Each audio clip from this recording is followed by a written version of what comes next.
Le monde d'aujourd'hui est chaotique. Il est facile de se sentir dépassé, stressé et anxieux. Comment trouver la paix intérieure au milieu de tout cela? C'est là qu'intervient le stoïcisme. Le stoïcisme est une philosophie vieille de plus de 2000 ans qui offre des outils et des stratégies pour naviguer les aléas de la vie. Il ne s'agit pas de refouler ses émotions, mais de les comprendre et de les utiliser à son avantage. Imaginez une vie où vous contrôlez vos réactions, où vous affrontez les défis avec courage et où vous trouvez la sérénité même dans l'adversité. Dans cette vidéo, nous allons explorer 10 leçons essentielles du stoïcisme qui vous aideront à y parvenir. Préparez-vous à transformer votre perspective et à découvrir un chemin vers une vie plus calme et plus épanouissante. La première leçon que le stoïcisme nous enseigne est l'acceptation. On ne peut pas tout contrôler dans la vie. Le temps change, les gens nous déçoivent, des imprévus arrivent. Essayer de résister à ces choses, c'est comme nager à contre-courant. Ça ne fait que créer plus de souffrance. Marc Aurèle, empereur romain et stoïcien, a dit « Tu as pouvoir sur ton esprit, non sur les événements extérieurs. Prends conscience de cela et tu trouveras ta force. » Accepter ce qu'on ne peut pas changer ne veut pas dire se résigner à la passivité. Ça veut dire concentrer son énergie là où elle compte vraiment. Imaginez, vous êtes coincé dans un embouteillage. Vous pouvez vous mettre en colère, klaxonner et crier, mais ça ne fera qu'empirer les choses. Acceptez que vous soyez coincé, mettez de la musique relaxante ou écoutez un podcast et utilisez ce temps à bon escient. L'acceptation n'est pas une faiblesse, mais une force. Elle libère notre esprit des pensées négatives inutiles et nous permet de nous concentrer sur ce qu'on peut contrôler, nos pensées, nos actions et nos réactions. Dans un monde qui nous pousse constamment à vouloir plus, le stoïcisme nous rappelle l'importance de la gratitude. Prendre le temps d'apprécier ce qu'on a, notre santé, nos proches, les petites joies de la vie, est essentiel pour cultiver le contentement. Épictète, un autre stoïcien célèbre, a dit « Ne souhaite pas que les choses arrivent comme tu le veux, mais souhaite qu'elles arrivent comme elles arrivent, et tu seras heureux. » La gratitude nous aide à voir le bon côté dans chaque situation, même difficile. Tenez un journal de gratitude et notez chaque jour 3 choses pour lesquelles vous êtes reconnaissant.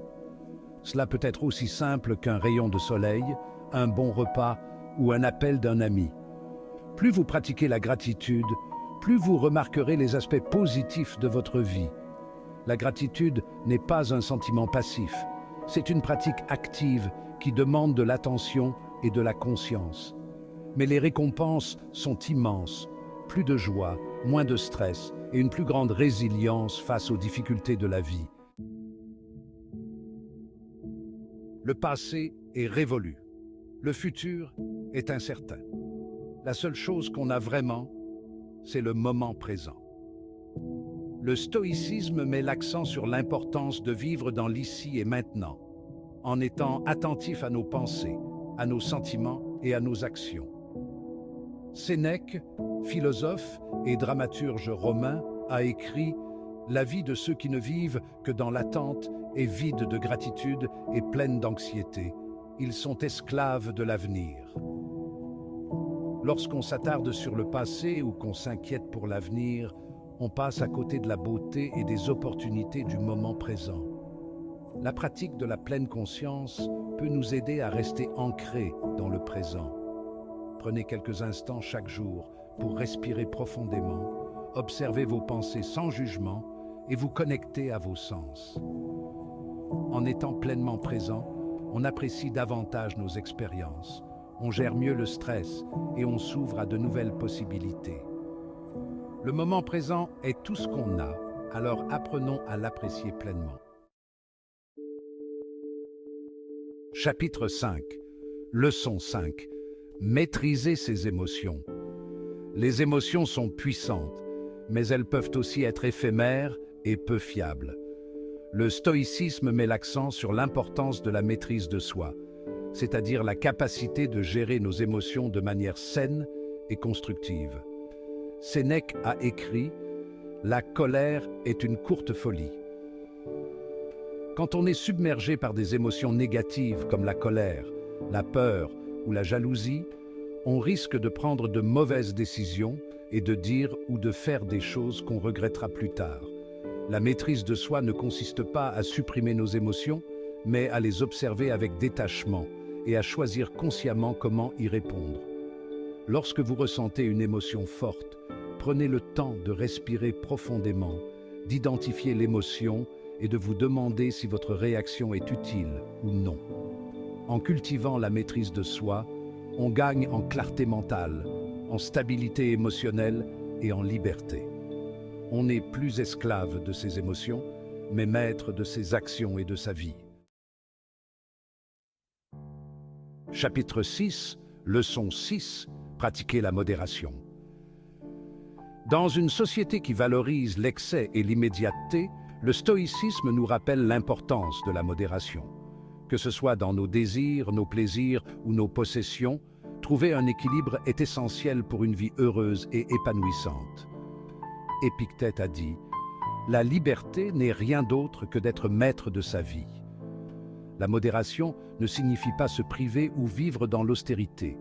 Il s'agit de trouver la juste mesure dans tous les domaines de notre vie. Face à une tentation, il est utile de se demander si cela nous rapproche ou non de nos valeurs et de nos objectifs à long terme. La modération ne consiste pas à dire non à tout, mais à faire des choix conscients et réfléchis. En pratiquant la modération, on évite les pièges de l'excès, on cultive la gratitude et on se libère pour poursuivre ce qui compte vraiment dans la vie.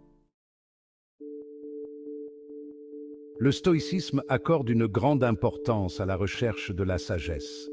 La sagesse, c'est la capacité de voir le monde tel qu'il est, de prendre des décisions éclairées et de vivre en accord avec la nature. Sénèque a écrit « Ce n'est pas que nous ayons peu de temps à vivre, mais que nous en gaspillons beaucoup. » La recherche de la sagesse est un voyage qui dure toute la vie et qui exige une réflexion personnelle, un apprentissage continu et une ouverture à de nouvelles perspectives. Lisez des livres, écoutez des podcasts, suivez des cours, nourrissez votre esprit de nouvelles connaissances et idées. Entourez-vous de personnes sages et apprenez de leurs expériences. La sagesse n'est pas réservée à une élite. C'est une quête accessible à tous ceux qui sont prêts à s'engager dans le travail intérieur nécessaire pour la cultiver. En recherchant la sagesse, on enrichit sa vie, on prend de meilleures décisions et on vit avec plus de sens et de but. Leçon 8. Être juste et équitable. Le stoïcisme met l'accent sur l'importance de la justice et de l'équité dans toutes nos interactions. Nous sommes tous des êtres humains, dignes de respect et de considération, quelles que soient nos différences. Marc Aurèle a dit « Agis envers autrui comme tu voudrais qu'on agisse envers toi ». Cela signifie faire preuve de compassion, d'empathie et de compréhension envers les autres, même lorsqu'ils sont différents de nous. Face à un conflit, essayez de voir la situation du point de vue de l'autre personne. Écoutez attentivement, communiquez clairement et cherchez des solutions qui conviennent à tous. En vivant avec justice et équité, on crée un monde meilleur pour soi et pour les autres. On favorise la confiance, le respect et l'harmonie dans nos relations et dans la société en général. Leçon 9. Cultiver la patience. Dans un monde qui valorise la vitesse et l'efficacité, la patience peut sembler être une vertu démodée. Pourtant, le stoïcisme nous rappelle que la patience est essentielle pour naviguer dans les difficultés de la vie et atteindre nos objectifs à long terme. Sénèque a écrit « Tout arrive à point à qui sait attendre ». La patience, ce n'est pas attendre passivement, mais persévérer face à l'adversité, rester calme sous la pression et maintenir le cap même lorsque les progrès sont lents. La prochaine fois que vous vous sentirez frustré par un retard ou un obstacle, prenez une grande inspiration et rappelez-vous que tout prend du temps. Concentrez-vous sur ce que vous pouvez contrôler, vos efforts, votre attitude et vos réactions, et laissez le temps faire son œuvre. En cultivant la patience, on réduit le stress, on améliore ses relations et on augmente ses chances de succès à long terme. La patience est une vertu qui porte ses fruits avec le temps. Leçon 10. Vivre en harmonie avec la nature. Le stoïcisme nous enseigne que nous faisons partie d'un univers interconnecté et que vivre en harmonie avec la nature est essentiel pour notre bien-être. Cela signifie respecter l'environnement, vivre en pleine conscience et apprécier la beauté et la simplicité du monde naturel. Marc Aurèle a écrit « Regarde les choses en face, telles qu'elles sont, et ne te dis pas « J'aurais préféré qu'elles soient autrement ». Accepter la nature telle qu'elle est, c'est accepter le cycle de la vie, de la mort et du renouveau. Passez du temps dans la nature, observez les étoiles, écoutez le chant des oiseaux, sentez l'herbe sous vos pieds. Connectez-vous à la sagesse et à la tranquillité du monde naturel. En vivant en harmonie avec la nature, on trouve la paix intérieure, on réduit le stress et on cultive un sentiment d'appartenance à quelque chose de plus grand que soi. Le stoïcisme est bien plus qu'une simple philosophie antique, c'est un mode de vie intemporel qui a le pouvoir de transformer notre façon de penser, de vivre et d'interagir avec le monde. En appliquant ces 10 leçons à votre vie quotidienne, vous pouvez trouver plus de calme, de clarté et de contentement, même face aux difficultés. Le voyage vers une vie stoïcienne est un processus continu, pas une destination. Il y aura des défis et des revers en cours de route, mais rappelez-vous que chaque jour est une nouvelle occasion de pratiquer ces principes et de grandir en tant que personne.